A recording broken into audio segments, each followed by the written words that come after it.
मंत्रिपरिषद हेतु शपथ, ओथ या प्रतिज्ञा।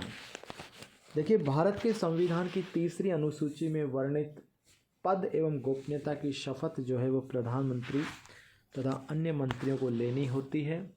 राष्ट्रपति मंत्रिपरिषद को शपथ दिलवाता है और मंत्रिपरिषद की शपथ हेतु जो प्रारूप है वो इस प्रकार है।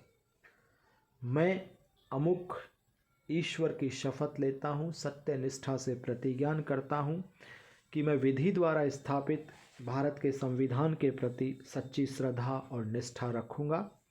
मैं संघ के मंत्री के रूप में अपने कर्तव्यों का श्रद्धापूर्वक और शुद्ध अंतःकरण से निर्वहन करूँगा तथा मैं भय या पक्षपात, अनुराग या द्वेष के बिना सभी प्रकार के लोगों के प्रति संविधान और विधि के अनुसार न्याय करूँगा। ये हुई मंत्री पद की शपथ। अब लेते हैं मंत्री के लिए गोपनीयता की शपथ। यानी कहने का अभिप्राय ये है कि मंत्री पद की जो शपथ लेगा वो बिना किसी भय के, बिना किसी पक्षपात के, बिल्कुल अपने कर्तव्यों का शुद्ध अंतःकरण से, अपने दिल की गहराई से जो है वो अपने कर्तव्यों की सच्ची श्रद्धा से निर्वहन करता है। ना किसी से राग, ना किसी से द्वेष, ना किसी धर्म के प्रति उसकी धर्म के प्रति विमुख होते हुए बिल्कुल शुद्ध अंतःकरण से वह शपथ लेता है।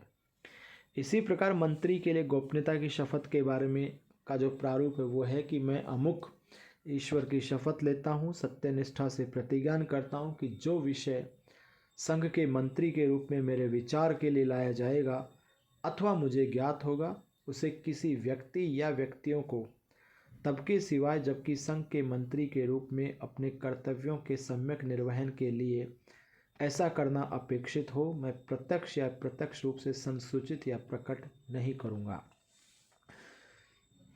गौरतलब है कि प्रधानमंत्री जब शपथ लेते हैं तो प्रधानमंत्री पदनाम से और अन्य मंत्री संघ के मंत्री पदनाम से शपथ ग्रहण कर लेते हैं।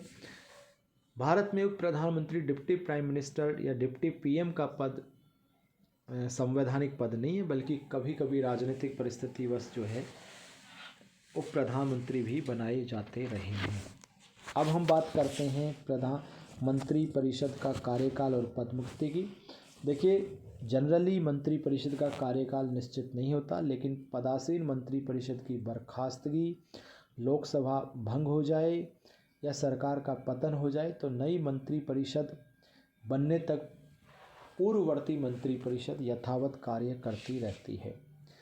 कहने का अभिप्राय यह है कि किसी भी परिस्थिति में मंत्री परिषद विहीन व्यवस्था नहीं चल सकती, क्योंकि संविधान ये कहता है कि राष्ट्रपति को परामर्श एवं सहायता देने के लिए मंत्री परिषद का होना नितांत आवश्यक है। यदि कोई सरकार अल्पमत में या अविश्वास के कारण गिर जाती है तो भी नई सरकार बनने तक पूर्व सरकार ही कार्य करती है।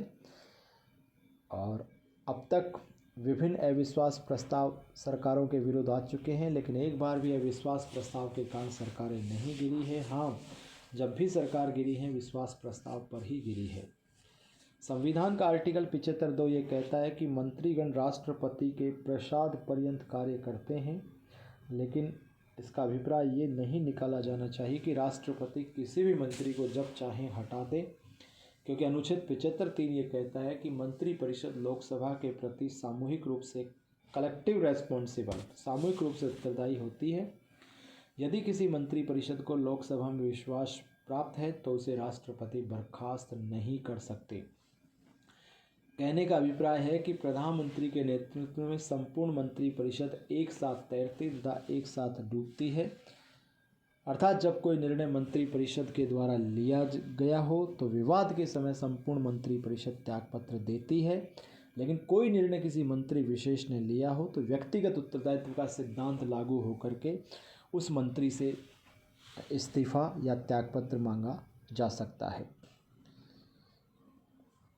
मंत्री परिषद के मंत्रियों की संख्या में कमी या वृद्धि या मंत्रियों का स्तर या विभागों में संशोधन का कार्य प्रधानमंत्री के अधीन है।